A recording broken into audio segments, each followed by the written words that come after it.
So what I'll be reading from is some extracts from the minutes of the committee appointed to supervise construction, including details of Brunel's remuneration. And the period covered is from 1831 to 1838, or at least that's as far as we've got with the transcription. The minute book may go a bit further.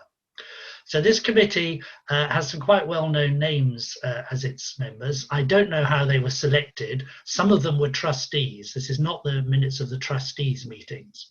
The first meeting was in 1831. There were 14 people at that first one. Generally thereafter there were 6 to 8, and they usually met weekly, less so in the period when there was very little construction work. They seem to be mostly merchants and well-connected people. Several had been sheriffs of the city, and a number were friends and collaborators of Brunel. And I'll just briefly mention a few of them now. Many of the names may well be familiar to some or all of you. There was Daniel Wade Ackerman, who's from the Ackerman family of merchants and manufacturers, tea importers, best known probably for Bush House, now the home of Arnold Feeney, which received recently a blue plaque with his name on it. They were later on became iron manufacturers, and Ackerman was awarded a contract for some supply to the bridge, at which stage he stands down from the committee. Very good, well done him. George and Abraham Hillhouse, who were shipbuilders, I believe then moved on to become Charles Hill at the Albion Yard down at the docks, only recently closed down. Thomas Richard Guppy, a family friend of Brunel, as was his sister Sarah, though women make very little appearance in any of these minutes, I'm afraid. Nicholas Roach, who according to the Clifton Club website was a member of that club, a manufacturer, and introduced Brunel to the Bristol Docks Company, and allegedly he rowed Brunel along the Avon from Bath to Bristol for the survey work for the railway line. Joining in 1836 is a chap called Edward Bowles Fripp, and from Google he appears to be a soap manufacturer, and I think must have been an art collector, as he's mentioned on the National Gallery website, his collection.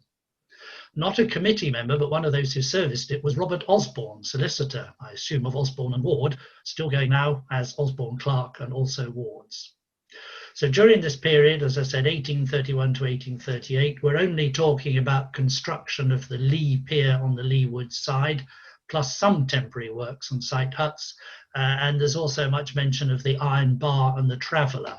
I'm not going to mention that today, but they were regularly reporting at each meeting as how much income they'd had of visitors who paid to enter the enclosure, and also those who had crossed the bridge. Much of the effort with the committee was in raising money by subscriptions and bonds, but that's not really interesting enough to read out here. So I shall kick off, and hopefully you'll enjoy some of this very flowery late Georgian language. So we'll start with a description of the laying of the foundation stone on the Clifton side on 20th of June 1831. The committee, accompanied by Sir Abraham Elton and his lady, who had obligingly consented to favour the committee with their assistance in the ceremonial attending the commencement of the work, and by a considerable concourse of ladies and gentlemen, they proceeded from the hotel to the projecting rock, which is to form the abutment of the bridge on the Clifton side. The first stone was then excavated under the direction of the engineer, Mr. Brunel, and delivered by him to Lady Elton, in token of the commencement of the work, who thereupon expressed the warm interest she felt in the success of so great and important an undertaking, and her hope that the labours of the trustees might be prosecuted prosperously and brought to a happy termination. This event having been announced by a discharge of cannon, also by the band of the Dragoon Guards playing the national air of God Save the King, William IV, I think, Sir Abraham Elton addressed the assembled meeting in an animated speech, congratulating them on the auspicious commencement of a work which would not only be an additional distinction to Bristol, but an ornament to the country at large. I think most of you are probably familiar with that phrase. That same meeting, 23rd June 1831, also records the terms of Brunel's appointment, which had been made on the 20th of April 1831. The following arrangement is agreed upon between the Clifton Bridge trustees and Mr. Isambard Brunel Jr. as the terms of his remuneration for carrying out the work and execution as their civil engineer. A commission of £5 per cent on the last of the erection, including the road or approach on the Clifton side, and a road to Beggar's Bush on the Somersetshire side, which cost is estimated at £50,000, the commission hence being £2,500. For his personal expenses and journeys, including also all drawings, plans, surveys, etc., requisite in the execution of the work, £500. The constant services of a competent resident engineer to superintend the construction of the work, £800 over 4 years, and assistance for testing and proving all the iron to be used therein, £400 over 3 years. So that's a total of £4,200, which when I put it in the government's inflation calculator yesterday, came up the modern equivalent £440,000. So that's quite a commission fee. The above to include every possible charge on Mr. Brunel's part for the superintendence of the work and carrying the same into execution, and whatever may be the cost of the erection and above approaches, or whatever the extent of time occupied therein, no further charge to be made. So whether that happened or not, I wouldn't know. Okay, so we've now got some people who were helpful and some who were less so. So we have the unhelpful Sir John Smythe, the owner of Ashton Court. I shall call him Smythe. There may be some debate as to whether he's a Smith or a Smythe. So from the word go, there was lots of toing and froing between the committee and Sir John, and I'm just giving you some examples that are summarised here. 29th July 1831. The committee had been prevented from proceeding on the lee side owing to their inability to conclude terms with Sir John Smythe for the purchase of the land required for the bridge and road to Lee Down. It further appeared that Sir John Smythe had rejected the offer made to him by the committee of £75 per acre, had declined their proposal of a reference to 2 professional surveyors, one to be chosen on each side, and had also declined meeting a deputation from their body, and on the whole had evinced so determined an hostility to the undertaking as to preclude all prospect of a settlement of the terms of purchase and compensation without the intervention of a jury. So a few months later in September, 2nd of September, the committee resolved that a formal tender be made to Sir John Smythe for the land required for the road and approaches and for the timber growing upon it, and that the sum of £1,200 be offered to Sir John Smythe. The solicitors are required to prepare the said offer to Sir John Smythe, and in case of his refusing it, to take the necessary measures for obtaining the verdict of a jury. That meeting must have crossed with a letter of 1st of September from Sir John, whose advisors write, "The disparity is so great that in our opinion it would be unnecessarily trespassing upon the valuable time of the trustees to prolong a negotiation which seems to offer so little chance of producing any satisfactory result. Sir John Smythe has therefore made up his mind to appeal to a jury, which will be most satisfactory to himself and will exonerate him from all responsibility to those who may hereafter succeed to his property." He obviously wished to cover himself against his successors, feeling that he'd actually done a bad deal. A month or so later, 25th of October, we have closure. The jury, after a short deliberation, returned their verdict for £1,007 purchase money and £100 damages, making a total of £1,107, which of course was less than the £1,200 that Sir John had actually been offered. There's also mention in the minutes of the sum of money paid to the innkeeper for breakfast for the jury, wherever it was they had met. We had rather more helpful a gentleman called Philip John Miles. Apart from him being a quarry owner on the Lee Wood side, I don't know anything about him. This little extract I'm about to read, and you'll have to concentrate hard, is interesting to see the long-winded way and the flowery language in which things were recorded.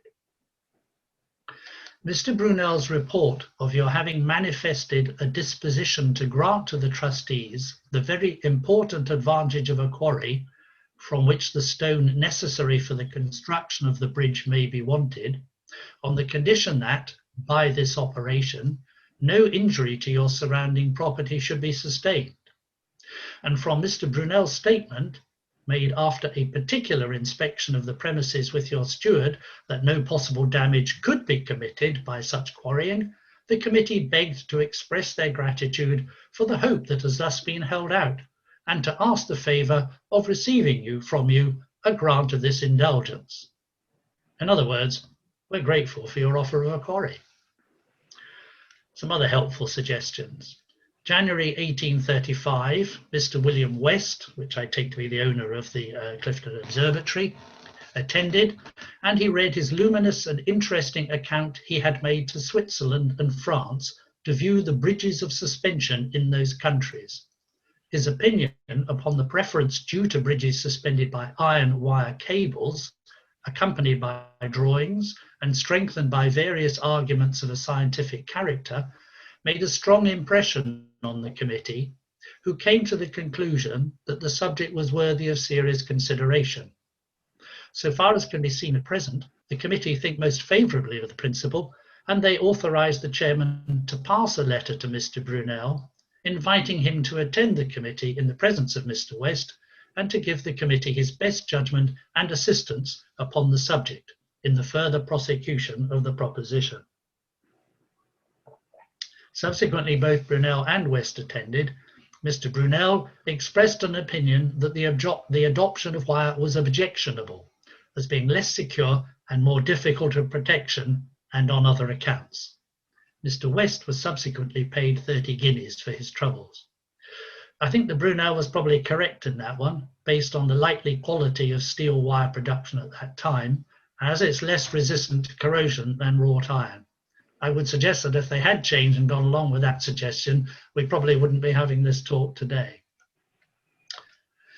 In March 1838, Mr. P. Prothero attended and submitted to the consideration of the committee whether it would not be desirable to obtain Mr. Brunel's opinion on Mr. Dredge's patent for tapering chains for suspension bridges, and on the experiments lately made on the principle of said patent, that being the Samuel Dredge suspension bridge, of which, as an example, I think it's the Victoria Bridge on the west side of Bath across the River Avon.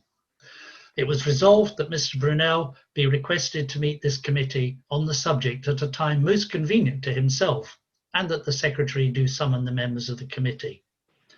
Mr. Brunel does not seem to have replied, and there's no further mention on it. But a less helpful action by the contractors. 8th of May 1837, copy of a letter to Captain Robe, Haven Master. Sir, in answer to your application on the subject of the danger apprehended to the navigation from the stones and rubble hauled from the quarry work for the purposes of the Clifton Bridge having been deposited on the sides of the river, I am desired to inform you that directions have been given for their removal. Obviously not totally solved, as a year later, 12th May 1838, Mr. Osborne attended with 2 letters which he had received from Captain Robe, the Haven Master, containing complaints against the contractors whose men throw stones and rubble from the quarry into the river. There are also complaints against the men who load the towing path with stones from the pier now erecting. Finally, I'm nearly done because I know this is quite a lot you've had to listen to me reading. The elusive Mr. Brunel. He was sometimes notable by his absence, even when summoned. And here's one particular little saga. 22nd of May, 1837. Mr. Robert Osborne attended with a letter from Mr. Brunel, in which letter Mr. Brunel stated his inability to attend the meeting today in consequence of Mrs. Brunel's severe indisposition. 5 days later, Mr. Robert Osborne stated that the business of the Great Western Railway Company had unavoidably detained Mr. Brunel in London. A few days later, on the 3rd of June, Mr. Robert Osborne read a part of a letter from Mr. Brunel, in which he stated that he could not obtain a place for Bristol, either in the mail or in any of the other coaches, and that this circumstance and his own indisposition had in a great measure prevented him from attending the meeting today. Ordered that a special meeting be summoned for Wednesday next, 7th June at 11 o'clock, and Mr. Robert Osborne was requested to apprise Mr. Brunel thereof. 7th of June, 1837, Mr. Knapp attended and stated the substance of Mr. Brunel's letter to Mr. Robert Osborne, suggesting that the meeting of this board should be postponed until Saturday next.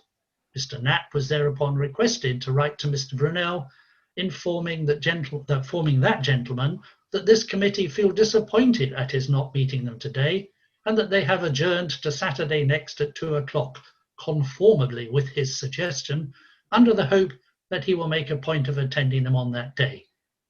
10th of June, 1837, Mr. Brunel finally made it. Right, I think that's enough for me. It gives you the flavour, I hope, of these sort of minutes. There are some other gems as well, but I'd be happy to have any comments or any questions from anybody.